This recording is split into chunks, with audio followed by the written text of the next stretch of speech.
السلام عليكم ورحمة الله وبركاته. إن الحمد لله نحمده ونستعينه ونستغفره ونعوذ بالله من شرور أنفسنا ومن سيئات أعمالنا. من يهده الله فلا مضل له ومن يضلل فلا هادي له. وأشهد أن لا إله إلا الله وحده لا شريك له وأشهد أن محمدا عبده ورسوله صلى الله تعالى عليه وعلى آله وصحبه وسلم تسليما كثيرا. أما بعد. সম্মানিত ভাতৃমণ্ডলী, আল্লাহ রাব্বুল আলামিনের প্রশংসা এবং প্রিয় নবী সাল্লাল্লাহু আলাইহি সাল্লামের উপর সালাত ও সালামের পর আজ মঙ্গলবার 5ই জিলহিজ্জা 1445 হিজরি মোতাবেক 11ই জুন 2024 আমাদের ধারাবাহিক আলোচনা আজকে একটি বিষয়ভিত্তিক আলোচনা। যেহেতু সামনে এই কয়েকদিনের ভিতরে আসছে উযহিয়া, কোরবানি সম্পর্কে অনেক মাসাইল রয়েছে। যদি বিস্তারিত আলোচনা করা যায় তো অনেকগুলি পর্বের প্রয়োজন রয়েছে, একদিন দুই দিনে হয়তো হবে না। সেসব মাসাইলের কিছু সংক্ষিপ্ত করে আর গুরুত্বপূর্ণ মাসাইলগুলি আজকে আপনাদের সামনে নিয়ে এসেছি। মাসাইলগুলি আপনাদের সামনে পেশ করব, যাতে করে আপনারা অধিকাংশ মানুষই কোরবানি করবেন ইনশাআল্লাহ। কোরবানিটা যাতে করে সহি শুদ্ধ হয়, কোরআন সুন্নাহ ভিত্তিক কোরবানি হয়, কোনো রকমের ভুল ভ্রান্তি না হয়। যে কোনো এবাদত বন্দেগি করার আগে সে সম্পর্কে জ্ঞান অর্জন করা ফরজ। এই বিষয়টি সব ক্ষেত্রে মনে রাখতে হবে।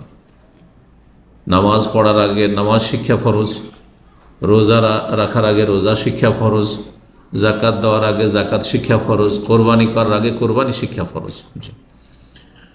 এই কথাটি অনেকের মনে থাকে না। কোরবানি করে দিল, হয়ে গেল, একরকম হইলেই হইল, মাসলা মাসাইল জানুক আর না জানুক। এই জন্য অনেকেরই কোরবানি কবুল হয় না বা আংশিক হয়। আল্লাহ রাব্বুল আলামিন আমাদেরকে কোরআন সুন্নাহ ভিত্তিক এলম, জ্ঞানের ভিত্তিতে আমল করার তৌফিক দান করে। আগে এলেম, তারপরে আমল, তারপরে দাওয়াত, এই তিনটি স্তর। তো কোরবানিকে আরবিতে, যেটা বাড়ির কোরবানি আমরা সারা পৃথিবীতে মুসলিমরা করে থাকি, ঈদুল আজহার 10, 11, 12, 13 এই 4 দিন, সঠিক মত হচ্ছে 4 দিন। এটাও আর একটি মশলা এখানে আলোচনায় চলে আসলো। তো আর হানাফি মযহাব বলছে 3 দিন শুধু, 12 তারিখ পর্যন্ত। তাদের কাছে 13 তারিখে কোরবানি জায়েজ নেই। তো নবী সাল্লাল্লাহু আলাইহি ওয়াসাল্লাম হাদিস রয়েছে আইয়ামে তাশরিক, জবাইয়ের দিন সবগুলি। আইয়ামে তাশরিক হচ্ছে 13 তারিখ পর্যন্ত। সুতরাং 4 দিন, অন্য নাইমাই কেরামদের মতে 4 দিন কোরবানি। এই কোরবানিকে আরবি ভাষায় উযহিয়া বলা হয়। কি বলা হয়? উযহিয়া। আর এখান থেকে এই ঈদকে, এই উপলক্ষে যে ঈদ করা হয়, একে ঈদুল আজহা বলা হয়। ঈদুল আজহা, আর আমরা সেটাকে আজহা করি। এখানেও দদ আছে, তো আমরা আজহা পড়ছি, তাই না? বাংলা কি বলছি? ঈদুল আজহা না, ঈদুল আজহা। রমজানে জদ আছে, সেখানে রমজান বলছেন, সোজা রমজান বলছেন। কিন্তু সূরা ফাতিহা যখন ওয়ালাদ দল্লিন আছে, তখন দল্লিন পড়ছেন কেন? ওখানেও দদ, এখানেও দদ, সব জায়গায় তো দদ, তো হইলে একই রকম হবে। যদি ওখানে দল্লিন পড়েন তাহলে এখানে রমদান বলতে হবে, আর এখানে উযহিয়া বলতে হবে, ঠিক না? তো একই অক্ষর, দদ 3 জায়গায় তো বললাম, এইরকম আরও কিছু জায়গা আছে, ঠিক না? রোগীকে মরিজ বলছেন উর্দুওয়ালারা। মরিজ কেন বলছেন? মরিদ বলেন। হ্যাঁ, মরিদ কেন মরিদ বলছেন না? দদ। রোগ, মারাজ। হ্যাঁ, মারাজ উর্দুতে বলছেন মারাজ। আপনি যদি জানিয়াতে যান মারাজ বলবেন। তো ওখানে কেন মারাদ কেন বলেন না? মারদ মানে মর্দ, পুরুষ লোক হয়ে যাবে, দালের সাথে মিলে যাবে কি? তো এগুলো আমাদের দেশে খুব বাড়াবাড়ি আছে। সূরা ফাতিহাতে শুধু দল্লিন না জল্লিনের ঝগড়া, আর বাকি সব জায়গায় রমজান। হ্যাঁ, রমজান বলছে। এদিকে উযহিয়া। আমার কিন্তু শুদ্ধ উচ্চারণ করার অভ্যাস, ওই জন্য উযহিয়া আসে না, ও ছেড়ে দিয়েছি, উযহিয়া বলছি। দও না, আর জও না। তো যাই হোক, এ হচ্ছে উজহিয়া। আর হাজি সাহেবরা যে কোরবানি করে ওই কোরবানি হচ্ছে হাদি। এই দুটোর পার্থক্য না বোঝার কারণে অনেক মাসলায় গিয়ে মানুষ ভুল করে ফেলে, ভুল সিদ্ধান্ত। যেমন আজকে একজন জিজ্ঞেস করছে বাংলাদেশ থেকে, যে হজ করতে এসছে একটা ফ্যামিলি, আর ওদের আত্মীয় আছে রিয়াজে, ওদের কাছে একটু টাকা পয়সা কম আছে,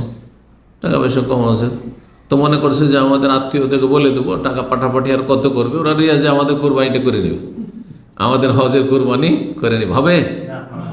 হাদির সম্পর্ক হচ্ছে স্থানের সাথে, অর্থাৎ হারামের ভিতরে হইতে হবে, স্থানের সাথে। সময় গোটা বছরে যে কোনো সময় হইতে পারে।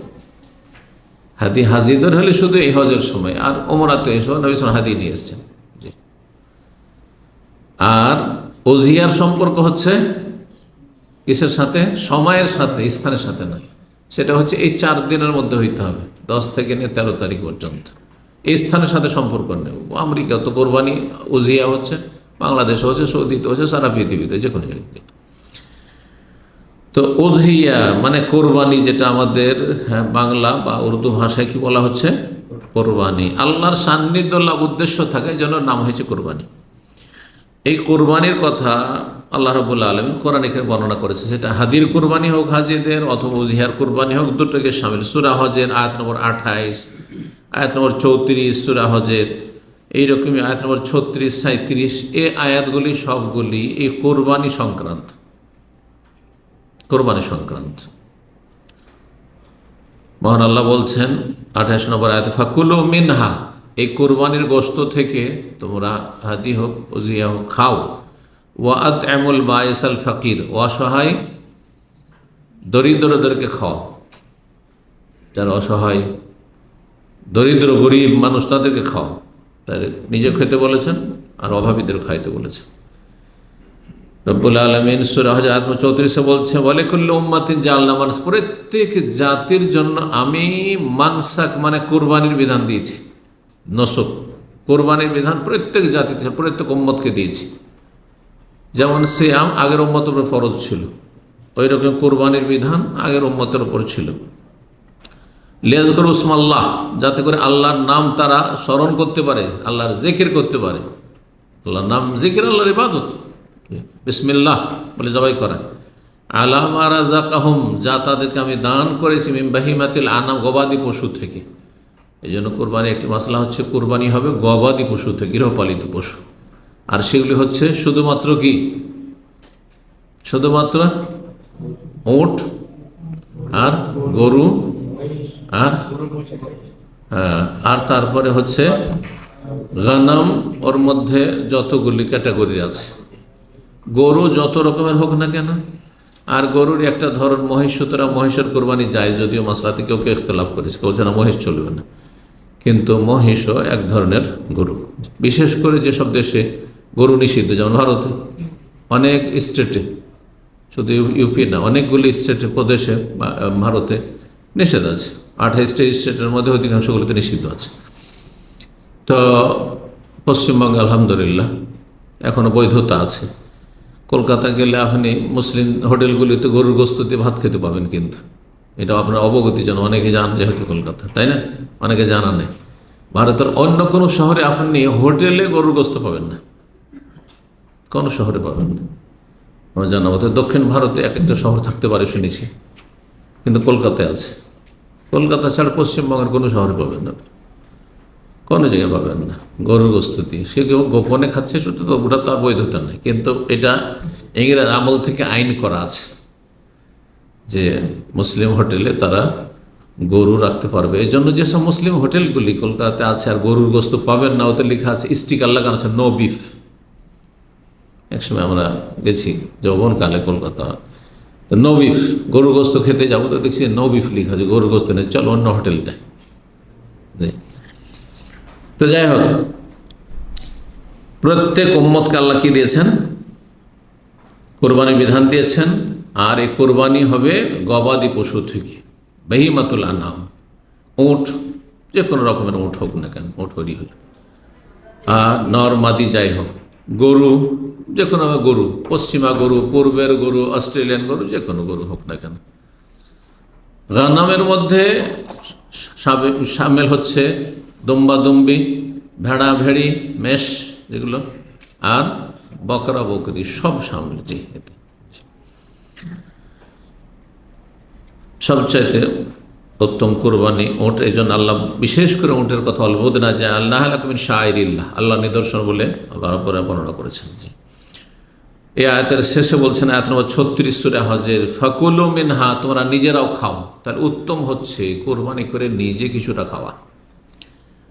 ওয়া আত'আমুল কানি ওয়াল মুতার, আর যারা নিজেই পরিতুষ্ট, মানে যা আছে তাতেই চলবে, কারো কাছে চাইবে না, চক্ষুর লজ্জায়, কানে ওয়াল মুতার, আর যার তার কাছে চেয়ে বেড়ায়, অর্থাৎ ভিক্ষুক, অভাবের কারণে ভিক্ষা করে, তাদেরকে খাও, বা চাই যে কোরবানির গোস্ত দিয়ে আমাদের কোরবানি হয়নি, আর কেউ চাইবও না, সবাইকে খাওয়া। অর্থাৎ আপনার আশেপাশের লোক, গ্রামের যারা অভাবী, চাক আর নাই চাক, আপনার খোঁজ রাখতে হবে যে কার কার কোরবানি হয়নি, তাদেরকে খাওয়া আল্লাহ বলেছেন। এখান থেকে নেওয়া যেতে পারে যারা সচ্ছল মানুষ, কিন্তু আত্মীয় স্বজন, হ্যাঁ, গ্রামবাসী, তাদেরকে খাওয়াইতে পারেন। অনেকেই প্রশ্ন করেন যে যাদের কোরবানি হয়েছে তাদেরকে কোরবানি গোস্ত দিতে পারবো কিনা, দিতে পারেন, সমস্যা নেই। এটা হাদিয়া হিসাবে, উপঢৌকন। তাহাদাও তাহাব্বু, নবী সাল্লাল্লাহু আলাইহি ওয়াসাল্লাম বলেছেন যে তোমরা একে অপরকে গিফট দাও, উপহার দাও, উপঢৌকন দাও, এতে কি হবে, পরস্পর ভালোবাসা বৃদ্ধি পাবে। জি, ভালোবাসা বৃদ্ধি পাবে।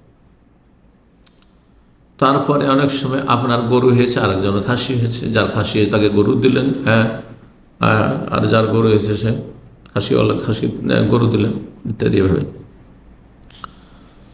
কোরবানিতে ইখলাস আবশ্যক, আল্লাহ সন্তুষ্টির জন্য হইতে হবে। অধিকাংশ লোক গোস্ত খাওয়ার জন্য গোটা বছর, হ্যাঁ, ছেলেমেয়েরা ভালো গোস্ত খেতে পায়নি, এখানে কোরবানির সময় একটু গরু না করলে হয়, বা এখান থেকে গোস্ত না হইলে হয়, বাড়িতে খাসি না হইলে হয়।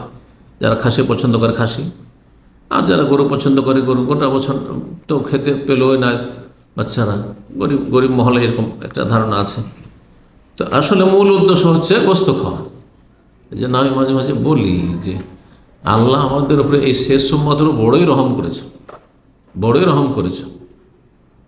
যদি বিগত উম্মতে কোরবানি খেতে পাবে না, গনিমতের ধন সম্পদ খেতে পাবে না, পাহাড়ে রেখে দিয়ে চলে আসতে হবে। ও যদি চলে গেল তাহলে কোরবানি কবুল। বোঝা গেছে না? যদি এমনটা হতো যে কোরবানির গোস্ত খেতে হবে না, কোরবানি জবাই করো আর পরে খাবে, নিজে খেতে হবে না, নিজের বাড়ির লোক খেতে হবে না, তাহলে আজকাল অধিকাংশ লোকই কোরবানি করতো না।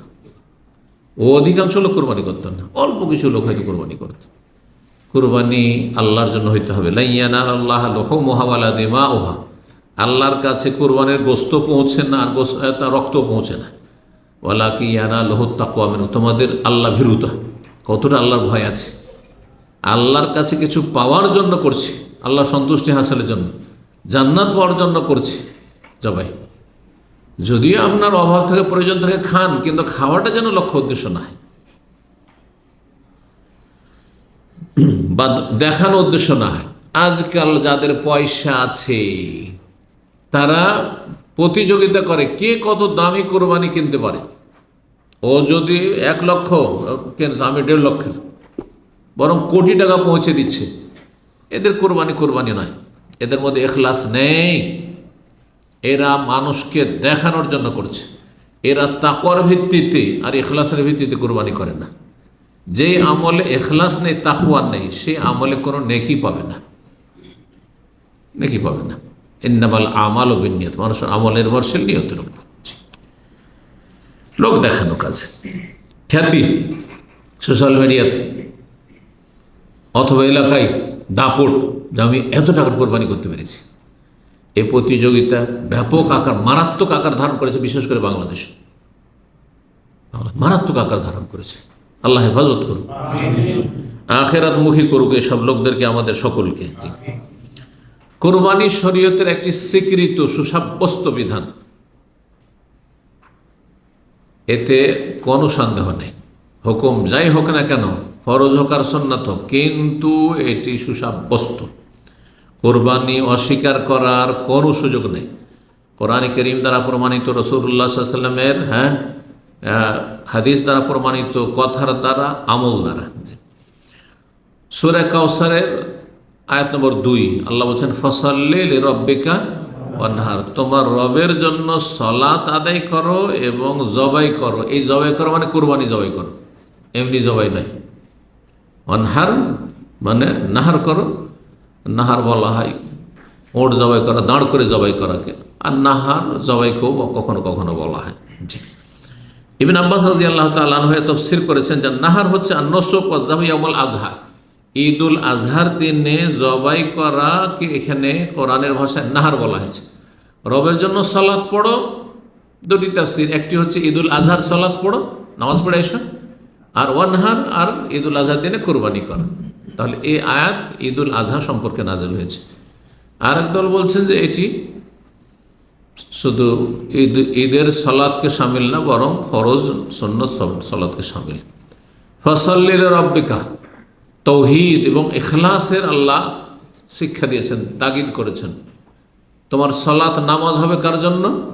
আল্লাহর জন্য, কারো ভয়ে নয়, কাউকে দেখানোর জন্য না। মেহমান এসছে, নামাজি হয়ে গেছে, হ্যাঁ, বাপ মা মরেছে, নামাজি হয়ে গেছে, হ্যাঁ, বাড়িতে একজন আলেম এসছেন, নামাজি হয়ে গেছে, শ্বশুর বাড়ি গেছে, নামাজি হয়ে গেছে, শ্বশুর বাড়িতে এসছেন, নামাজি হয়ে গেছে, নাই, অসৎ লোক সব। আল্লাহ হেদায়েত দান করুন। রবের জন্য নামাজ পড়ো, ওয়ানহার, আর কোরবানিও করো, ওয়ানহার লিরাব্বিকা, এখানে উজ্জ্ব আছে, ফসল্লি লিরাব্বিকা ওয়ানহার লিরাব্বিকা, রবের জন্য নামাজ পড়ো, রবের জন্য কোরবানি করো। জবাই তাহলে কার জন্য করতে হবে? আল্লাহর জন্য। সুতরাং যেমন অমুসলিমদের কোন আস্তানাতে জবাই করা শিরক কুফর সবচেয়ে বড় অপরাধ, তেমনি মাজারে খাসি মোরগ জবাই করা সবচেয়ে বড় অপরাধ, শিরক কুফর। তারপরে ইসলাম আর টিকে না, মোরতাদ হয়ে যায়। যারা জন্মসূত্রে মুসলিম আর মাজারে খাসি মোরগ নিয়ে গেল, জবাই করলো, সে মোরতাদ হয়ে গেল, ইসলাম থেকে বহিষ্কৃত। ইসলামে তার সামান্য কোনো অংশ নেই। জি, গায়ের জোরে ইসলামে থাকা যায় না, আকীদা আমলের মাধ্যমে থাকতে হবে ইসলামে। তো কোরআনের আয়াত দ্বারা কোরবানি প্রমাণিত। এই আয়াত নবী সাল্লাল্লাহু আলাইহি ওয়াসাল্লামের হাদিস রয়েছে অনেক কোরবানি সম্পর্কে। তার মধ্যে আনাস রাদিয়াল্লাহু তাআলা আনহুর হাদিস সহিহ বুখারী মুসলিমে রয়েছে, দাহান নবী বিকাবশাইন আমলাহাইন, নবী সাল্লাল্লাহু আলাইহি ওয়াসাল্লাম দুটি দুম্বা কোরবানি করেছেন। দাহা মানে উযহিয়া করেছেন, কোরবানি করেছেন, বাড়ির কোরবানি। রং ছিল আমলাহাইন, সাদা কালো, সাদা কালো, আর কেউ বলেছেন ধূসর রং, ছায়ের রং, দুটোই তো ব্যাখ্যা করা হয়েছে, কিন্তু প্রসিদ্ধ এটি সাদা কালো রং। ফরাআইতু ওয়াদিআন কদমাহু আলা সাফাহিমা ইউসাম্মি বিসমিল্লাহ বলে ওয়া ইউকাব্বিরু আল্লাহু আকবার বলে জবাই, বিসমিল্লাহ আল্লাহু আকবার, আর নিজ হাতে জবাই করেছেন। নিজ হাতে জবাই করা তাহলে সুন্নাত, নবী সাল্লাল্লাহু আলাইহি ওয়াসাল্লাম জবাই করেছেন। নিজের কোরবানি নিজে জবাই করার চেষ্টা করবে। জি, যদি না পরে অপরা হয় তখন কাউকে দেবে, দায়িত্ব দেবে। কিন্তু গ্রামের সব কোরবানি ওই মোল্লা করবে, ইমাম করবে, এটা বেদাতীদের আচরণ। আর এটা হচ্ছে অনুকরণ, ওই ব্রাহ্মণদের অনুকরণ, হিন্দুদের অনুকরণ, যে মন্দিরে ধর্মকর্ম করতে হলে ব্রাহ্মণ ধরতে হবে। আমরা শূদ্ররা, মানে যারা শূদ্র বা ক্ষত্রিয়, বৈষ্ণব, আরও 3টা জাতি, 4টি কাস্ট আছে না এতে হিন্দুদের মধ্যে, বলছে আমাদের অধিকার নাই যে মন্দিরে গিয়ে পূজা দেবো। কী করতে হবে? ব্রাহ্মণের মাধ্যমে পুজো পাঠ পৌঁছাইতে হবে। জি, মন্দিরে। এই ধারণা থেকে মনে হয় এইরকমই ধর্মকর্ম আমাদের দেশে। সুফিজমের তো মিল আছে না, পীর মুরিদের যে ধর্ম, আর আপনার হিন্দুইজমেও মিল আছে। জি, যেমন সুফিজমের মিল আছে শিয়া রাফিজিদের আকীদা আমলের সাথে, খুব সিমিলারিটি আছে, খুব মিল আছে। আল্লাহ হেফাজত করুন। এখন আমরা মাসলায় আলোচনা আসবো, যদিও কয়েকটি মাসলা আলোচনা করেছি, কিন্তু আমার পয়েন্টে মাত্র দ্বিতীয় পয়েন্টে আসলাম একটা পয়েন্ট আলোচনা করে। কোরবানি শরীয়তে সর্বস্বীকৃত সাব্যস্ত। আর 2 নম্বর, কোরবানির বিধান কি, ফরজ, ওয়াজিব না সুন্নাত? হ্যাঁ, কে বলবে? ওয়াজিব। হ্যাঁ, সুন্নাতে মুআক্কাদা। মাশাআল্লাহ। একজন আবু হানিফা আর একজন হচ্ছে শাফি মালিক আহমদের। তো দুটো মত রয়েছে। অধিকাংশ ওলামারা বলছেন যে আন্নাহা সুন্নাতুল মুআক্কাদা, সুন্নত কিন্তু মুআক্কাদা। নবী সাল্লাল্লাহু আলাইহি ওয়াসাল্লাম 10 বছর থেকেছেন মদিনায়, প্রতি বছর বাড়ির কোরবানি করেছেন। আকামা রাসূলুল্লাহ বিল মাদিনাতি 10 সিনিন ইউযাহি, প্রতি বছর কোরবানি করেছেন। যে সামর্থ্যবান সে কোরবানি করে, সুন্নাতে মুআক্কাদা। আর একটি হাদিস নবী সাল্লাল্লাহু আলাইহি ওয়াসাল্লাম বলছেন, ইজা দাখালাতিল আশর, যখন জিলহজ মাসের 10 দিন শুরু হবে, ওয়া আরাদা আহাদুকুম আন ইউযাহিয়া, তোমাদের কেউ কোরবানি করতে ইচ্ছুক, তাহলে বোঝাল ইচ্ছুক হলে, ওয়াজিব ফরজ নাই। ওয়াজিব ফরজ হলে ইচ্ছুক বলার অধিকার নেই, বলা যাবে? কেউ যদি তোমাদের নামাজ পড়তে ইচ্ছুক হয়, বলা যাবে নাকি? নামাজ ফরজ পড়তেই হবে, ঠিক না? তো নবী সাল্লাল্লাহু আলাইহি ওয়াসাল্লাম বলছেন, যখন জিলহজ মাসের 10 দিন শুরু হবে আর কেউ যদি কোরবানি করতে ইচ্ছুক হয়, মনস্থ করে, ফালা ইয়ামাসসা মিন শারিহি বাশারিহি শাইআন, তাহলে নিজের পশম, চুল এবং চামড়া এসব থেকে কোনো কিছু স্পর্শ করবে না, কাটবে না। অন্য রিওয়ায়াত হচ্ছে আজফারিহি, নখ কাটবে না, মানে অপ্রয়োজনীয় যেগুলো শরীর সেগুলো কাটবে না। যেটা প্রয়োজনীয় রাখা জরুরি সেটা কাটা কোনো সময় জায়েজ নয়, হারাম। যেমন দাড়ি। সহিহ মুসলিম 5232 নম্বর হাদিস। এইটি কিসের দলিল? যে কোরবানির সুন্নাত ওয়াজিব নয়, কারণ নবী সাল্লাল্লাহু আলাইহি ওয়াসাল্লাম বলছেন ইচ্ছা যদি কারো থাকে। তারপর আবু বকর, ওমর রাদিয়াল্লাহু তাআলা আনহু থেকে সহিহ সূত্রে প্রমাণিত যে তারা কখনো কখনো কোরবানি করতেন না, কোনো কোনো বছর কোরবানি করতেন না। কি জন্য? মাখাফাত ইয়াতাকাদান নাস আন্নাহু ওয়াজিব, এই আশঙ্কায় যে লোকেরা যেন এটাকে ওয়াজিব না মনে করে নেয়, ওয়াজিব ফরজ না মনে করে, সেই জন্য তারা কোরবানি ছেড়ে দিতেন মাঝে মধ্যে, শিক্ষা দেওয়ার জন্য মানুষকে। কারণ একটা কাজ যদি নিয়মিত আদায় করেন তো মানুষ মনে করবে যে এটা ফরজ, এটা ফরজ। দ্বিতীয় মত হচ্ছে ইমাম আবু হানিফা এবং ইমাম আউজাঈর, তারা বলছেন যে সামর্থ্যবান ব্যক্তির জন্য কোরবানি ওয়াজিব, আন্নাহা ওয়াজিবাতুন আলাল কাদিরি, যে আর্থিক দিক থেকে সামর্থ্যবান, যে কোরবানি করা, খেয়ে দিয়ে সংসার চালিয়ে কোরবানি করার পয়সা আছে এই মাসে, তাহলে তার জন্য কোরবানি করা ওয়াজিব। এই মতটি সালাফি ওলামাদের মধ্যে সৌদি আরবের বিখ্যাত, বরং বিশ্বের যে 3 জন অন্যতম আলেম তার একজন, ইমাম মুহাম্মদ বিন সালেহ উসাইমিন রাহিমাহুল্লাহ, এটিকে প্রাধান্য দিয়েছেন। বলেছেন যে কোরবানি করা ওয়াজিব, কোরবানি করা ওয়াজিব তিনি বলছেন, কিন্তু শাইখ ইবনে বাজ, আলবানী তারা ওয়াজিব বলেন। তাহলে মাসলা ইখতিলাফ রয়েছে। সঠিক মত এই ক্ষেত্রে, তাদের দলিল, তাদের একটি দলিল ইবনে মাজায় রয়েছে, মুসনাদ আহমদে রয়েছে, কিন্তু হাদিসটি মারফু, নবী সাল্লাল্লাহু আলাইহি ওয়াসাল্লাম থেকে সহিহ সূত্রে প্রমাণিত না, বরং মওকুফ, মানে সাহাবীর উক্তি। যদি নবী সাল্লাল্লাহু আলাইহি ওয়াসাল্লাম থেকে সহিহ সূত্রে প্রমাণিত হইতো তাহলে তো শক্ত দলিল কোরবানি ওয়াজিব হওয়ার। কি হাদিসে আছে, মান ওয়াজাদা সাআতান, কেউ যদি সচ্ছলতা অনুভব করে, আর্থিক দিক থেকে সচ্ছল, পয়সা আছে কোরবানি করার, কিসের জন্য? লাই ইউযাহি, কোরবানি করার জন্য। ফালাম ইউযাহি, কিন্তু সে কোরবানি, অথচ কোরবানি করলো না, কোরবানি করতে পারবে তারপর কোরবানি করলো না। ফালা ইয়াকরবান্না মুসাল্লানা, তাহলে আমাদের ঈদগাহের কাছে যেন না আসে, আমাদের ঈদগাহের কাছে ঈদ পড়তে না আসে, তার মানে কোরবানি করা ওয়াজিব তাহলে। কিন্তু হাদিসটা যেমনটা বললাম যে হাদিস নবী সাল্লাল্লাহু আলাইহি ওয়াসাল্লাম থেকে প্রমাণিত নয়, বরং এটি সাহাবীর উক্তি। এই জন্য এই মতের দলিল তাহলে অত শক্তিশালী নয়। তারপরে ওলামারা বলছেন যে সঠিক মত হচ্ছে সুন্নাতে মুআক্কাদা, কারণ যারা ওয়াজিব বলেছে হয় দলিলগুলি জয়ীফ, আর না হলে নবী সাল্লাল্লাহু আলাইহি ওয়াসাল্লাম করেছেন, এইটা দিয়ে ওয়াজিব করা যায় না, ওয়াজিব সাব্যস্ত করা যায় না। জি, তবে যেই ব্যক্তি সামর্থ্যবান করতে পারবে তার জন্য এর গুরুত্বপূর্ণ একটি সুন্নত ছাড়া উচিত নয়, উচিত নয়। এতে অনেক নেকি, এক তো আল্লাহর ইবাদতবন্দি হইল, রক্ত প্রবাহিত করার মাধ্যমে, পশু জবাই করার মাধ্যমে, আল্লাহর জিকির, আল্লাহর নাম উচ্চারণ করা হলো, এটি আল্লাহর ইবাদত।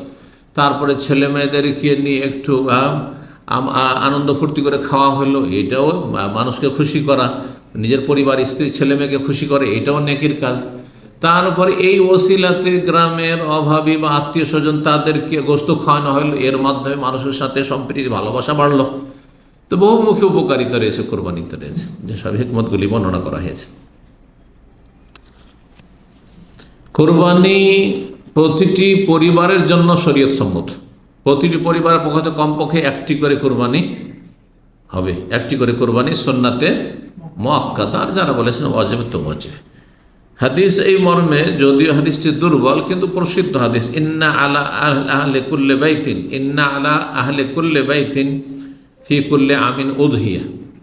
শোনো, প্রত্যেক পরিবারের পক্ষ থেকে প্রতি বছর একটি করে কোরবানি রয়েছে। প্রত্যেক পরিবারের পক্ষ থেকে, তাহলে একটি কোরবানি একটি পরিবারের পক্ষ থেকে যথেষ্ট।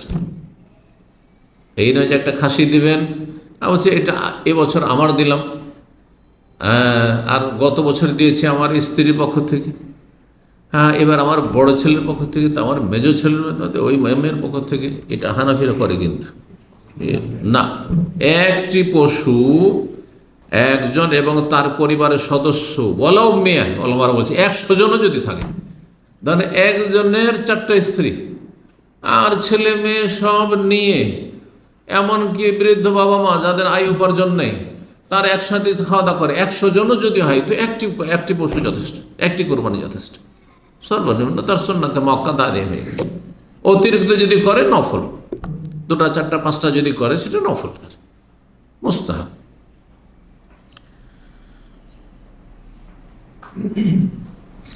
কোরবানি করার সময় কোরবানি যে একজন এবং তার পরিবার পক্ষে যথেষ্টের দলিল। সহিহ মুসলিমে 5203 নম্বর হাদিস, একটি হাদিস রয়েছে, নবী সাল্লাল্লাহু আলাইহি ওয়াসাল্লাম যখন কোরবানি জবাই করতেন তখন বলতেন বিসমিল্লাহ,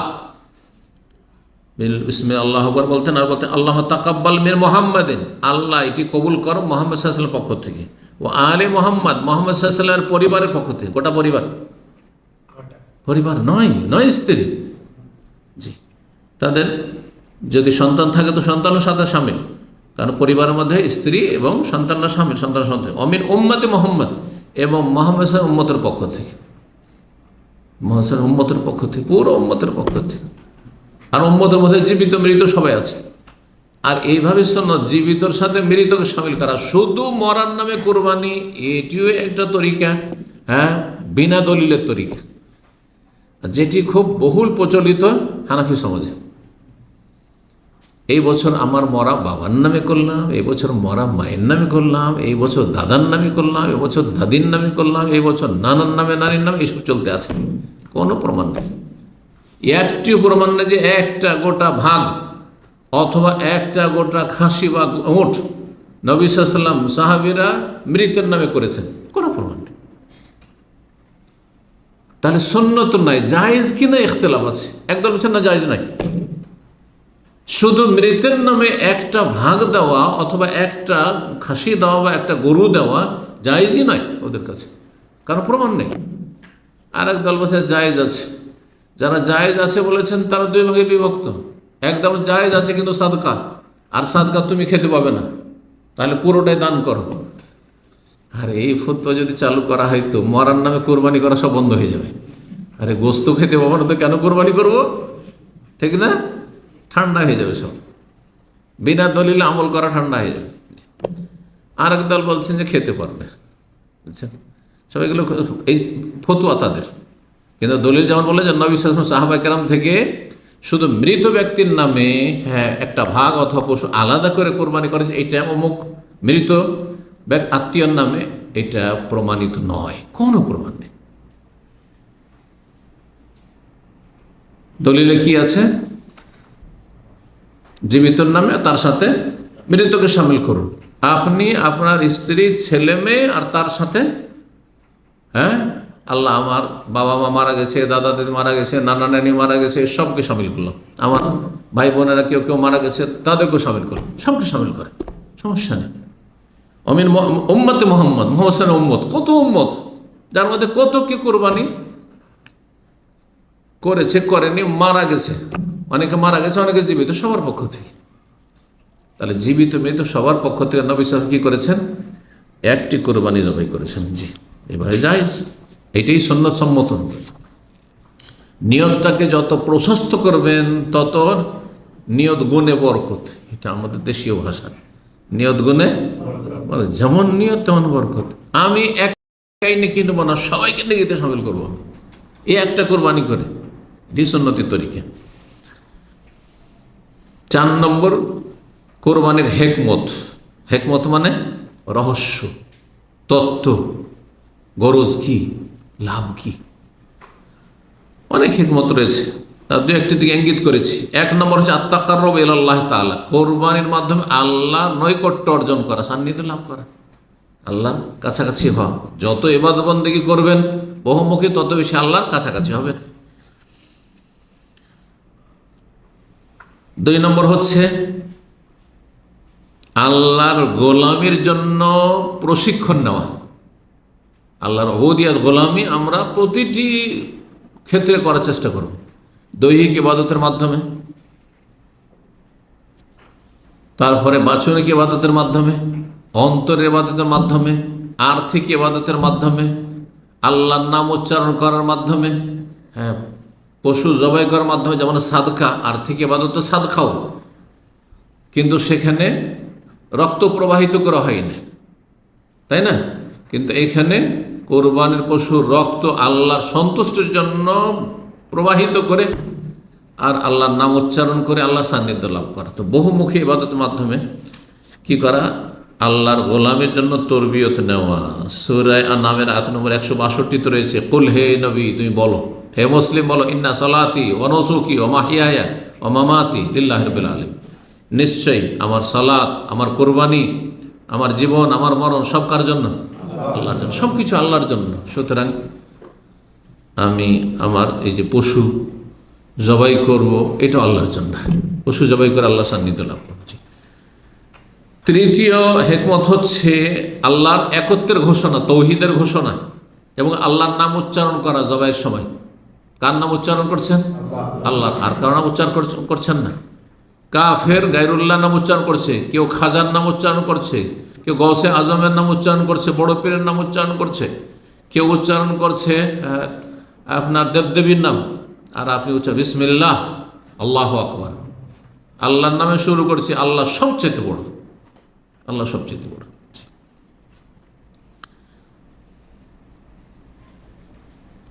কারণ আল্লাহ সূরা হজর আয়াত 34 বলেছেন, যে আয়াতের শুরুতে আলোচনা করলাম, লিয়াযকুরু ইসমাল্লাহ, প্রত্যেক উম্মতকে ওয়ালিকুল্লি উম্মতিন জাআলনা মানসাকান, কোরবানি বিধান দিয়েছি কেন? যাতে আল্লাহর নাম কি করে? উচ্চারণ করে। আল্লাহর নাম উচ্চারণ করার মাধ্যমে তাওহীদের ঘোষণা। 4 নম্বর হেকমত, রহস্য হচ্ছে অভাবীদেরকে খাওয়ানো। অভাবীদেরকে খাওয়ানো, মানে এই কোরবানির ওসিলাতে অভাবীদেরকে গোস্ত খাওয়াচ্ছি। এমনি কোরবানি ছাড়া সারা বছর অনেকেই ধনী মানুষ প্রায় প্রতিদিনই বাড়িতে গোস্ত থাকছে। গোস্ত মাছ ছাড়া তো কোনো খাবারই নেই। বিশেষ করে এই আরব দেশে যারা থাকছেন, গোস্ত মাছ ছাড়া কোনো খাবারই নেই। আর আরবরা বললে তো আরবদের কাছে সবজি ভাত বলে কিছু নেই, আছে? সর্বনিম্ন কমপক্ষে চিকেন হইতে হবে, মুরগি হইতে হবে, ঠিক কিনা? আমরা নাই মাঝে মাঝে ডাল আর সবজি খেয়ে থেকে যা অভ্যস্ত আছে, কিন্তু আরবদের মধ্যে আছে না, কমপক্ষে এটা সর্বনিম্ন। কি আমি বলি, আমাদের দেশে ডাল আর আরবদের হচ্ছে চিকেন। মুরগি হচ্ছে ডাল বরাবর। আরবদের মুরগি খাওয়া হচ্ছে, আমাদের ডাল খাওয়া। ডাল দিয়ে যদি শুধু এমনি কিচ্ছু নেই, শুধু ডাল দিয়ে ভাত খাওয়া, আরবদের মুরগি খাওয়া সমান সমান। আর যদি ওর চাইতে, যেমন আমরা মাছ খাচ্ছি, ধরেন আমরা আর কিছু খাচ্ছি, তো ওরা তখন হইতে হবে কি গানম, লাজিম খারুফ, নাহলে হাসি, ওটের গোস্ত। তো যাই হোক, চিন্তা করুন, পয়সা আছে, ডেলি আপনি আপনার পরিবার, আপনার ছেলে মেয়ে গোস্ত খাচ্ছে, গরিব গোটা বছর খেতে পায় না। এই কোরবানি আপনি আমি করলাম, এর ওসিলাতে তো গোস্ত খেতে পাচ্ছে। আল্লাহ খাওয়াইতে বলেছেন। 5 নম্বর উপকারিতা বা হেকমত হচ্ছে যে নিজেও একটু ভালো খান মাঝে মধ্যে। অনেকে কৃপণ আছে, গোটা বছর আরে কোনো রকম চললি হইল, ডাল আর ভর্তা, ডাল ভর্তা, কোনদিন ডিম ভাজি, ব্যাস। তুনা, অনেক প্রবাসী আছে এখানে, বড়ই কৃপণ। কি খায়? ওই তুনা ভাজি, তুনার একটা প্যাকেট নিয়ে চলে আসলে, ব্যাস একটু ভাত খেয়ে চলছে। একদিন ডিম ভাজি, একদিন তুনা ভাজি, এই চলছে। অনেক বকিল আছে। এই যে প্রবাসে সবাই যে উদার অন্তরের নয়, আমি জানি ভালো করে, 35 বছর হচ্ছে।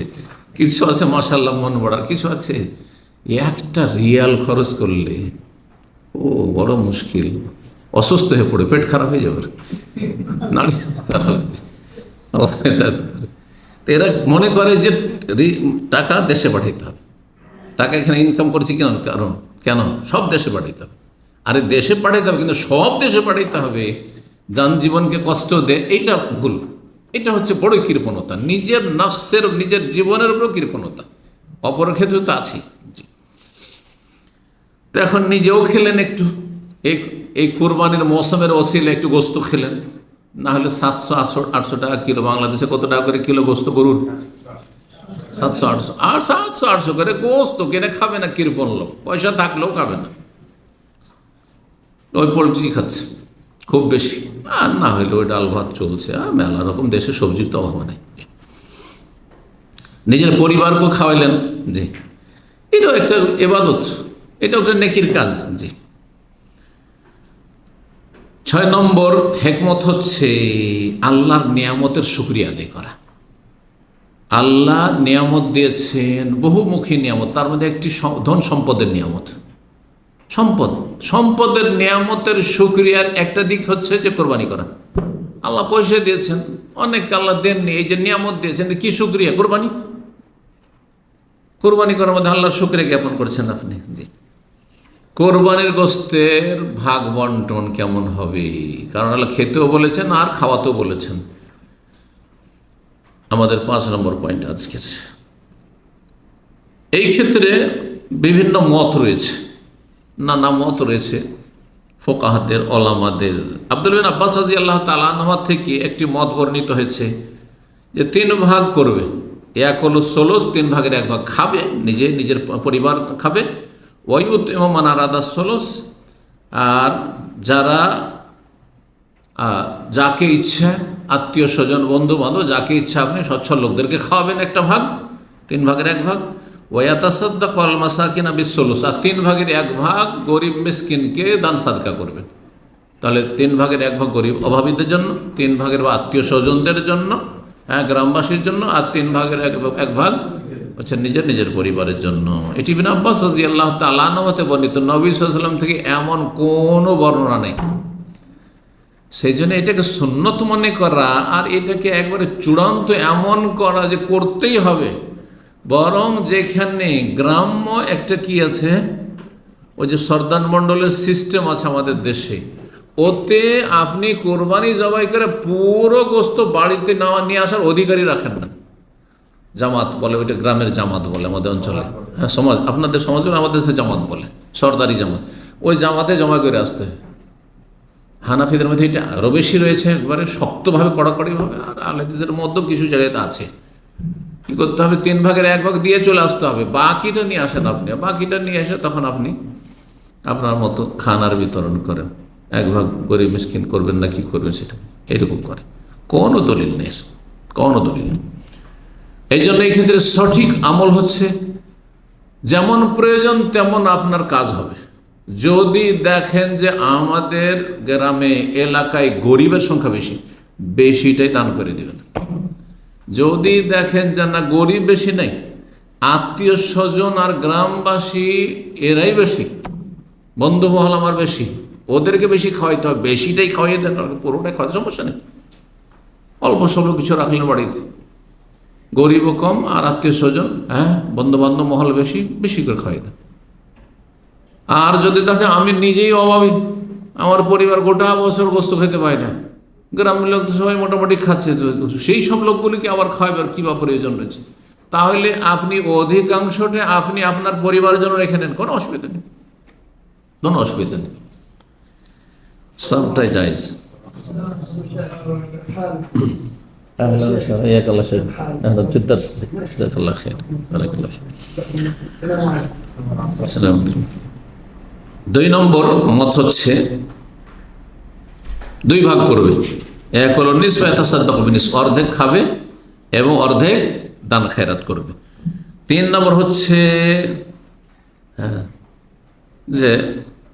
যেটা বললাম, কোনটা বেশি শক্তিশালী বললাম, যখন যেমনটা প্রয়োজন, নিজেও খাবে, কিছু বড়োগণ দেবে, দান সাদকা করবে, যেমন ইচ্ছা তেমন করবে। যদি মনে হয় যে আমরা অভাবী, অনেক সময় এরকম হয়, গরিবের বাড়ি বিয়ে লেগেছে, এই কোরবানির গোস্ত বিতরণ করলে আবার গোস্তকে কি করতে হবে, খরিদ করতে হবে, আর না হলে ওকে গরু বা ছাগল খরিদ করতে হবে। কোথায় পাবে গরিব মানুষ? কোরবানির গোস্ত দিয়ে বিবাহ সারুক, কোনো অসুবিধা নেই। আমাদের দেশের মানুষরা সমালোচনা শুরু করে দিবে, আরে দেখো দেখো এই কোরবানির গোস্ত দিয়েও বিয়ে সেরে নিল, ভালো কাজ করেছে, গরিব মানুষ ভালো কাজ করেছে। পুরোটাই যদি রেখে নেয়, কারণ দেখছেন সবার মোটামুটি কোরবানি হয়েছে, এদের দেওয়ার কি প্রয়োজন রয়েছে? আমি অভাবী মানুষ, আমার এই কোরবানি দিয়ে আমার যে প্রয়োজন তা সেরে কোনো অসুবিধা নেই, কোনো অসুবিধা নেই। ইয়াফআলু মা ইয়াশা, যেমন ইচ্ছে তেমন করবে।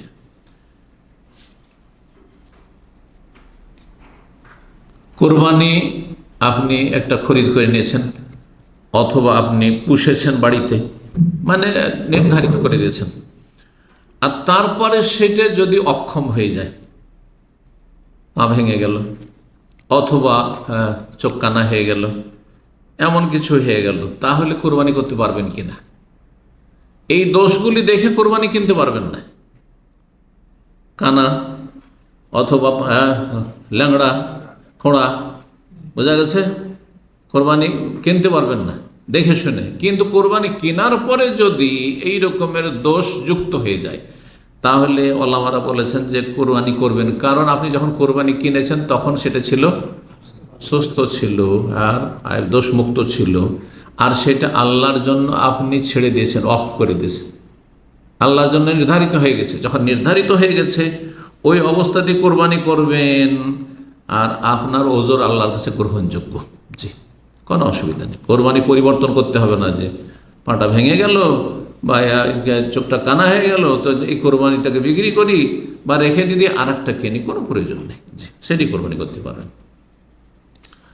7 নম্বর মাসলা কোরবানির ক্ষেত্রে, কোরবানি ধারে কিনতে পারবেন কিনা। গ্রামের এক লোক কোরবানি পশু বিক্রি করছে, আর আপনার কাছে টাকা পয়সা একটু টানাটানি আছে, তো বলছেন যে তুমি এখন আমাকে দিয়ে দাও কোরবানি পশুটা, আমি 1 মাস পরে যখন বেতন পাবো তখন তোমাকে দেবো, জায়েজ কিনা? ওলামারা বলছেন যে জায়েজ রয়েছে। ইয়াজুজ সেরা রোজিয়াতে দাইনান লেমান কাদার আলা সাদাদ, কিন্তু শর্ত হচ্ছে যে টাকা পরিশোধ করার আপনার মধ্যে যোগ্যতা আছে, আপনি নিশ্চিত যে মাসের শেষে বেতন পাবো, অথবা আমার ব্যবসা বাণিজ্য চলছে সেখান থেকে চলে আসবে পয়সা, অথবা বিকল্প ব্যবস্থা আছে সেখান থেকে আমি সেটা সময় মতো আদায় করে দিতে পারবো। ধারে কোরবানি কেনা জায়েজ রয়েছে, কিন্তু এর সাথে আর একটি মাসলা লাগিয়েই নি, সেটা হচ্ছে ধার করে কোরবানি বা ঋণ আছে অলরেডি আপনার ওপর, ঋণের বোঝা আছে, অন্য লোক টাকা পাবে আপনার কাছে, অন্য লোক আপনার কাছে টাকা পাবে, ঋণই আপনি। এখন আপনি এই অবস্থায় কোরবানি করছেন, কোরবানি করবেন না ঋণ পরিশোধ করবেন? ওলামারা বলছে ঋণ পরিশোধ করবেন, ঋণ পরিশোধ করবেন। বলছে ওয়াইদা তাজাহামাদ দায়নু মাল উযহিয়া, এদিকে আমার কোরবানির সময় চলে এসছে আর এদিকে ঋণ পরিশোধ করার সময়ও চলে এসছে। এই নয় যে যার কাছে ঋণ নিয়েছেন তাকে বলা আছে যে আরও 5 মাস 6 মাস বা 3 মাস বাকি আছে, এমনটা নয়। ঠিক এই জিলহজ মাসে টাকা দিয়ে দেওয়ার কথা, আপনার ঋণ পরিশোধ করার কথা, আর এই সময় আপনার ওপর কোরবানিও চলে আসছে। কোনটা করবেন আপনি, কোনটা করবেন? বলছেন কদ্দেমা সাদাদহু, আগে ঋণ পরিশোধকে প্রাধান্য দিতে হবে। কেন? লিয়ান্নাহু আবরা আলি জাম্বা লিলি জিম্মা, লিয়ান্নাহু আবরা আলি জিম্বা, কারণ এতে আপনার কাঁধ থেকে বোঝা নামবে। আপনার কাঁধের ওপর ফরজ বোঝা হচ্ছে কিসের? কোরবানি না ঋণের? ঋণ, সেটা আগে নেমে যাবে। সেই জন্য দুটো যদি একই সাথে চলে আসে, কোরবানির মৌসুমও চলে এসছে আর ঋণ পরিশোধ করার সময়ও চলে এসছে, তাহলে আগে প্রাধান্য দিতে হবে কি? ঋণ পরিশোধ। ঋণ পরিশোধ করার পরে যদি কোরবানি করতে পারেন তাহলে ঠিক আছে, আর না হলে করবেন না। অন্যের পক্ষে থেকে কোরবানি করা যায় কিনা? আপনারা অনেক আছেন প্রবাসে, টাকা পয়সা আছে মাশাআল্লাহ, ভাই আলাদা অন্য আছে, অথবা শ্যালক আছে, কেউ আছে, যে কেউ বন্ধু মানুষ, একজন আলেম আছেন, গরিব মানুষ গ্রামে কোরবানি করতে পারে না, নিজেরও কোরবানি একটা করলেন আর ওরও একটা কোরবানি বা একটা ভাগ ওরও আপনি করে দিলেন, জায়েজ কি না? জায়েজ আছে, জায়েজ আছে, তবে তাকে জানিয়ে দেবেন।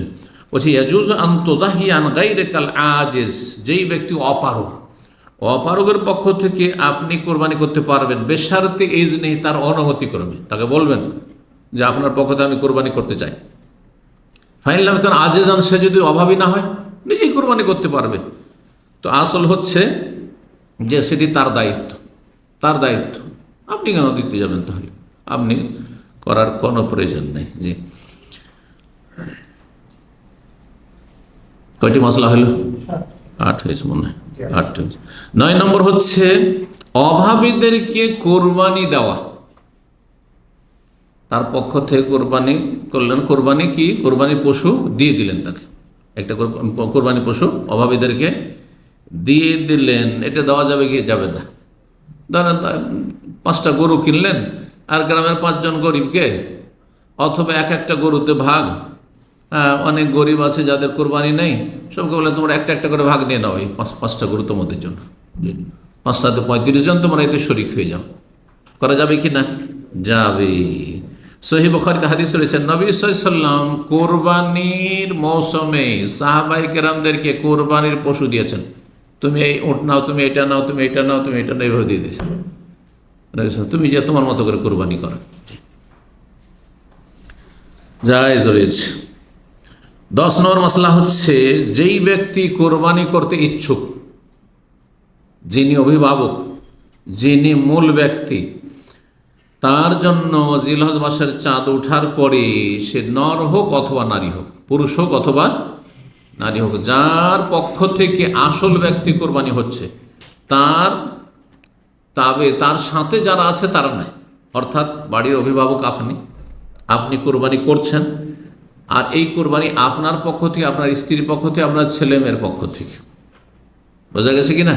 কিন্তু সরাসরি তাদের কোরবানি নাই, তারা আপনার কোরবানিতে সামিল, তাদেরকে সামিল করেছেন। তাহলে এখানে চুল কাটা থেকে, নখ কাটা থেকে, শরীর অপ্রয়োজনীয় পশম ফেলা থেকে বিরত থাকবেন সবাই। না কোন ব্যক্তি?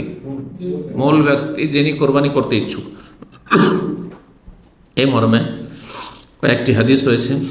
উম্মে সালামা রাদিয়াল্লাহু তাআলা বর্ণিত, ইযা রাআইতুম হিলাল যিল হিজ্জা, যখন তোমরা জিলহজ মাসে চাঁদ দেখতে পাবে, ওয়া আরাদা আহাদুম আন ইউদাহিয়া, আর তোমাদের কেউ যদি কোরবানি করতে ইচ্ছুক হয়, ফালইউমসিক আন শারি ওয়া আযফারি, তাহলে সে যেন পশম আর নখ না কাটে। অন্য রিওয়ায়াতে রয়েছে বাশারিহি, শরীরে চামড়ার কোনো কিছু না কাটে।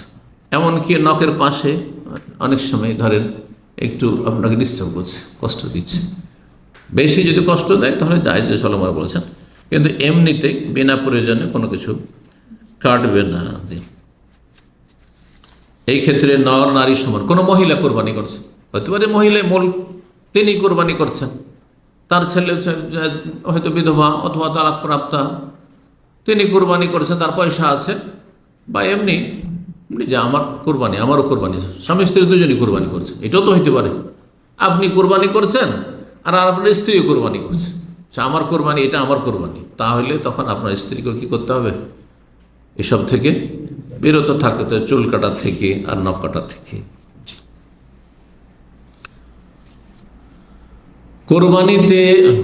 কোরবানির পশুগুলি সম্পর্কে আলোচনা করে দিয়েছি, তাই না?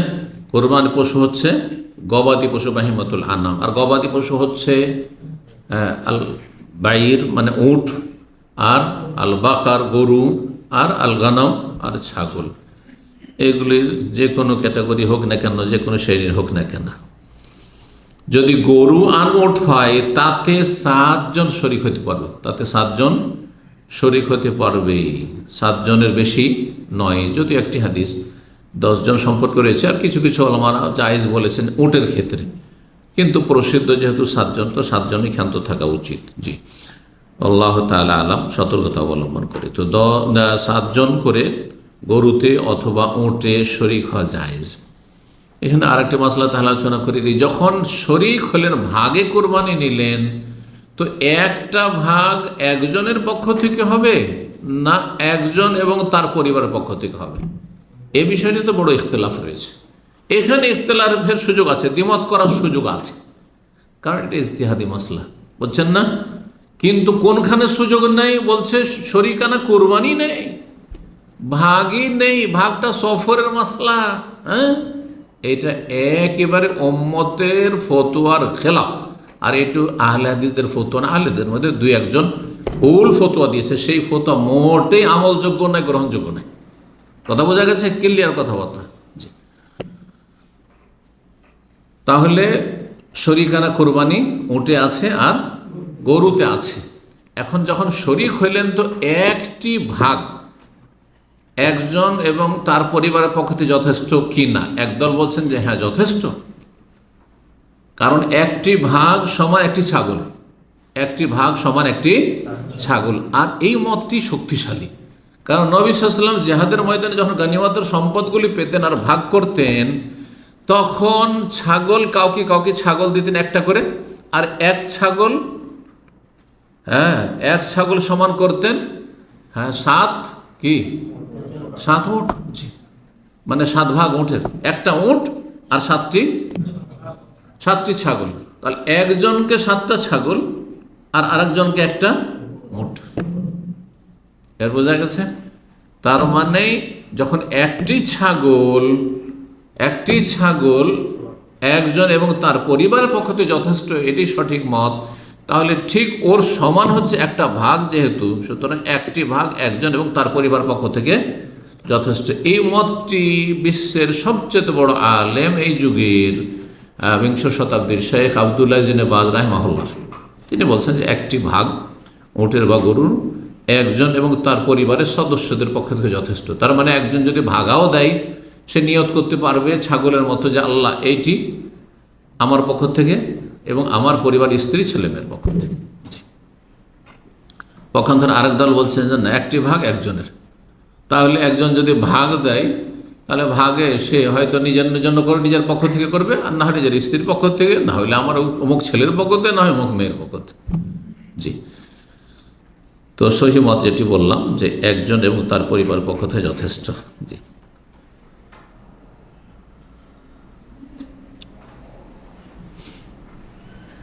কয়টি মশলা আলোচনা হলো?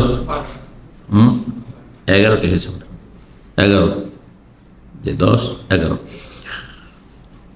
12 নম্বর মাসলা, কোরবানি জবাই করার সময় বিসমিল্লাহ বলতে হবে এবং আল্লাহু আকবার বলতে হবে। বিসমিল্লাহ, আল্লাহু আকবার। শর্ত হচ্ছে বিসমিল্লাহ বলা। বিসমিল্লাহ না বললে পশু হালাল হবে না, বিসমিল্লাহ বলতেই হবে। আর আল্লাহু আকবার বলা হচ্ছে সুন্নাত মুস্তাহাব, দুটোর হুকুমে একই নয়। জি, আর তারপরে যাদের পক্ষ থেকে কোরবানি হচ্ছে তাদের নাম উল্লেখ করা ওয়াজিব নাই, যদি কেউ করে তো ভালো। হ্যাঁ, যেমন একটি কোরবানির ক্ষেত্রে নবী সাল্লাল্লাহু আলাইহি ওয়াসাল্লাম আল্লাহুম্মা, হে আল্লাহ, এটি তাকাব্বাল মিন্নি, আমার পক্ষ থেকে কবুল করো, আর মিন আলি মুহাম্মদ তাকাব্বাল মিন মুহাম্মদ ওয়া আলি মুহাম্মদ ওয়া মিন উম্মতে মুহাম্মদ। এই কোরবানিটি আমার পক্ষ থেকে, আমার পরিবারের পক্ষ থেকে, মুহাম্মদের পরিবারের পক্ষ থেকে, আর মুহাম্মদ সাল্লাল্লাহু আলাইহি ওয়াসাল্লামের উম্মতের পক্ষ থেকে বলেছেন নবী সাল্লাল্লাহু আলাইহি ওয়াসাল্লাম। ঠিক ওই রকমই যদি 7 ভাগ থাকে, আল্লাহ তাকাব্বাল হাজা, এটি কবুল করো, মিন ফুলানিন ও ফুলানিন ও ফুলানিন ও ফুলানিন ও ফুলানিন ও ফুলানিন ও ফুলানিন, অমুক অমুক অমুকের পক্ষ থেকে, বললে ভালো, কিন্তু বলা উচিত না। কিন্তু এখানে বাড়াবাড়ি করে হানাফিরা, নাম সব লিস্ট করে নিয়ে, মানে বাপের নাম সহ নাকি? আরে বাপরে বাপ, আল্লাহ জানেন না যে কার পক্ষ থেকে হচ্ছে? আল্লাহকে জানাইতে হবে। কোরআন একটি আয়াত রয়েছে, আল্লাহ বলছেন আতু আল্লেমুন আল্লাহ, কুল আতু আল্লেমুন আল্লাহ বিদীনিকুম, তোমরা তোমাদের দিন সম্পর্কে আল্লাহকে জানাইতে চাইছো, আল্লাহ জানে না? এই জন্য যারা বলছে যে নাওয়াইতু আন ওসাল্লি লিল্লাহি তাআলা সালাতাদ যোহরে, এটি যে বেদাত আর এটি কোরআন বিরোধী, এই আয়াত দলিল। আল্লাহ কি জানে না যে তুমি জোহরে দাঁড়িয়েছ? আল্লাহকে জানে না যে তুমি ফরজ পড়তে দাঁড়াচ্ছ, এখন ফরজ শুরু করতে যাচ্ছ না সুন্নাত শুরু করতে যাচ্ছ? জানাইতে হবে যে আল্লাহ, আমি নিয়ত করছি জোহরের নামাজ, আর আমি মুখ করে আছি কিবলার দিকে, আল্লাহ তোমাকে জানাচ্ছি। আর তারপরে 4 রাকাত মুতাওয়াজ্জিহাল কাবাতিশ শরীফাতি, আল্লাহু আকবার। কোথা দিয়ে পেলেন এসব বিদআত? বোঝা গেছে? আল্লাহ বলছেন আতু আল্লেমুন আল্লাহ বিদীনিকুম, তোমাদের দিন ধর্ম সম্পর্কে আল্লাহকে জানাইতে চাও? আল্লাহ জানে না? খবর রাখে না? তো যাই হোক, কেউ যদি বলে ঠিক আছে, মুস্তাহাব জবাই করার সময় বলবে আল্লাহুম্মা হাযা আন্নি বা মিন্নি, এটি আমার পক্ষ থেকে, ওয়ান আহলে বাইতে, আমার পরিবারের পক্ষ থেকে, যেমন নবী সাল্লাল্লাহু আলাইহি ওয়াসাল্লাম থেকে প্রমাণিত, এটি আমার পক্ষ থেকে, আমার পরিবারের পক্ষ থেকে বললে মুস্তাহাব, না বললে কোনো অসুবিধা নেই। জি, যদি মৃত ব্যক্তির কথা নিয়ত করে যে আমি মৃত ব্যক্তির পক্ষ থেকে করছি, আমার আব্বা আম্মার পক্ষ থেকে, তো বলছেন যে তাতে শামিল করে ইয়াজুজু আইয়ুদ খেলা মাহফি উদিয়াতে মাইয়রিদু মিনাল মাউতা, যেসব মৃত ব্যক্তি মাইয়াতকে শামিল করতে চান শামিল করতে পারেন। আপনি কাকে কাকে শামিল করবেন সেটা আপনার ব্যাপার, সমস্ত আত্মীয় স্বজন মৃতকে শামিল করতে পারেন, কোনো অসুবিধা নেই। যেমন হচ্ছে আল্লাহুম্মা হাযা আন্নি, এটি আমার পক্ষ থেকে, ওয়া আলা আহলি আল আহিয়া, আমার জীবিত যে আত্মীয়রা রয়েছে বা জীবিত পরিবার রয়েছে, অল মাউতা, আর মৃত আত্মীয় রয়েছে তাদের পক্ষ থেকে। জীবিত মৃত সবাইকে শামিল করবে। নবী সাল্লাল্লাহু আলাইহি ওয়াসাল্লাম নিজের উম্মতের কথা বলেছেন, ওয়া হুয়া ইয়াশমালুল আহিয়া ওয়াল আমওয়াত, নবী সাল্লাল্লাহু আলাইহি ওয়াসাল্লামের উম্মতের পক্ষ থেকে উম্মত জীবিত এবং উম্মত মৃত সবার পথে। নবী সাল্লাল্লাহু আলাইহি ওয়াসাল্লাম যখন এই কথাটি বলেন তখন বেশ কিছু উম্মত মারাও গেছেন, সাহাবারা মারা যাননি, অনেকে মারা গেছেন, কেউ কেউ তাদের পক্ষ থেকে। জি, একটি মাসলা আলোচনা করে ফেলেছি কিন্তু দলিল বলিনি, দলিলটি এখানে সামনে আছে, তিরমিজির হাদিস, তো বলি দিই ভালো হবে। সেটা হচ্ছে যে একটি পশু বা একটি ছাগল একজন এবং তার পরিবার পক্ষ থেকে যথেষ্ট, বলেছি না? হাদিস শোনেন, আবু আইয়ুব আনসারী রাদিয়াল্লাহু তাআলা বর্ণনা করছেন, বলছে তিনি বলছেন, তাকে জিজ্ঞাসা করছেন ইমাম আতা মাক্কি, কাইফা কানাত দাহায়া আলা আহদি রাসূলিল্লাহ সাল্লাল্লাহু আলাইহি ওয়াসাল্লাম, রাসূলুল্লাহ সাল্লাল্লাহু আলাইহি ওয়াসাল্লামের আমলে কোরবানির নিয়ম নীতিমালা কেমন ছিল, কিভাবে কি কোরবানি করতেন।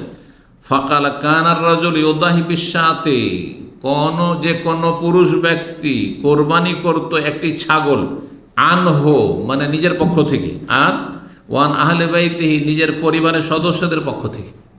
একটি ছাগল তাহলে নিজের পক্ষ থেকে, নিজের পরিবারের সদস্যদের পক্ষ থেকে, তাহলে পরিবারে যতই লোক থাক না কেন, ফায়াকুলুন, তারা সবাই খেত, ওয়ুতিমুন, আর খাওয়াইতো, অন্যদেরকেও খাওয়াইতো। ইমাম ইবনে আলবানী রাহিমাহুল্লাহ ইরওয়াউল গালির 1142 নম্বর হাদিসটিকে সহিহ বলেছেন। কোরবানি করার কোরবানি করা বা কোরবানির জবাইয়ের সীমা সম্পর্কে আলোচনা করেছি, তাই না?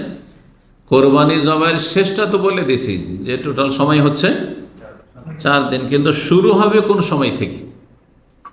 ঈদের আগে? জবাইয়ের ওয়াক্ত শুরু হবে বাদা সালাতুল ঈদ, ঈদের সালাতের পরে, আর সেটা চলতে থাকবে তারপরেও 3 দিন, আর সেগুলি হচ্ছে আইয়ামুত তাশরিক ইলা গুরুবে শামসিল ইয়াউমির রাবি মিন আইয়ামিল ঈদ। চতুর্থ ঈদের দিন, অর্থাৎ ঈদের দিন 10 তারিখ, তারপর 11, 12, 13, তাহলে চতুর্থ দিনের সূর্য ডুবা পর্যন্ত চলবে। সূর্য ডুবে গেলে আর কোরবানি করা যাবে না, সূর্য অস্তমিত হয়ে গেলে আর কোরবানি করা যাবে না। তবে 10 তারিখে কোরবানি করা বেশি উত্তম, কারণ নবী সাল্লাল্লাহু আলাইহি ওয়াসাল্লাম 100টি জবাই করেছেন, হজের দিনে 10 তারিখে সবগুলি জবাই করেছেন, তাই না? যে এই জন্য ওইটা বেশি উত্তম। আচ্ছা, কোরবানি রাত্রে জবাই করা যাবে কিনা? অনেকে মাকরুহ বলে, কিন্তু দেশে শোনা যায় না, জবাই করা যাবে। রাতে হোক দিনে হোক যে কোনো সময় জবাই করতে পারবে, যে কোনো সময় কোরবানি জবাই করতে পারবে, অসুবিধা নেই। কোরবানি মহিলা জবাই করতে পারবে কিনা? আমাদের দেশে আবার কিছু ফতোয়া আছে মহিলাদের জন্য জবাই করা, শুধু কোরবানি না, পশু জবাই, মুরগি জবাই করা মাকরুহ, হানাফি সমাজে খুব প্রচলিত না, কোনো মাকরুহ বলে কিছু নেই, জবাই করতে পারবে, কোনো অসুবিধা নেই। কোরবানি নিজের হাতে জবাই করা হচ্ছে উত্তম, কিন্তু কেউ যদি অন্য কাউকে দায়িত্ব দেয় সেটি জায়েজ, কাউকে যদি দায়িত্ব দেয় সেটি জায়েজ রয়েছে। বলছেন আল আফজালু আইয়াযবাহা উযিয়াত হবে নাফসিহি, উত্তম হচ্ছে নিজের কোরবানি নিজেই করবে, যদি করতে পারে তাহলে এটা উত্তম, ওয়াজিব নাই। আর ওয়ায়াজুজ আন ইউআক্কিল আলাইহা মুসলিমান গায়রু, অন্য কোনো মুসলিমকে দায়িত্ব দিতে পারবে উকিল বানিয়ে, যে তুমি আমার কোরবানিটা জবাই করে দাও, আপনি জবাই করে দেন আমার। আমি গেলাম না, আমার ছেলেকে বললাম অথবা কাউকে বললাম, কোনো আমাদের দিন ছাত্রদেরকে বললাম যে আমি আমার কোরবানিটা আপনি জবাই করে নিয়ে চলে আসেন, জায়েজ আছে। তবে আমি যদি নিজে করি তো বেশি উত্তম। এটি শর্ত হচ্ছে কি, মুসলিম হইতে হবে। আপনি স্যালেটার হাউসেও যদি জবাই করেন, কিন্তু যে জবাই করেছে সে মুসলিম যেন হয়। আর সেই ব্যক্তি মুসলিম হওয়ার জন্য বড় শিরক মুক্ত, আবার মাজারপন্থী না হয়, কুফরি আকীদা বিশ্বাসী না হয়। এই জন্য শিয়াদেরকে দিয়ে জবাই করানো জায়েজ না। এইরকম বেরেলবিকে দিয়ে জবাই করানো, মাজার পূজারীকে দিয়ে জবাই করা জায়েজ নয়। এইরকম বেনামাজিকে দিয়ে জবাই করানো জায়েজ নয়। অনেক সময় এই সাহস, গরু জবাই করতে হবে, আমার অত সাহস নেই, বেনামাজিকে দিয়ে দিলেন আপনি জবাই করতেন না, মোটেই জায়েজ নয় বেনামাজিকে দিয়ে কোরবানি জবাই করানো। কারণ বেনামাজি সঠিক মতে বড় কাফের হয়ে যায়, যে একেবারে নামাজ পড়ে না, তোর নিঃসন্দেহে কাফের। জি, আল্লাহ হেফাজত করুন। কোনো কাফের যদি জবাই করে, অমুসলিম জবাই করে, হ্যাঁ চলবে না?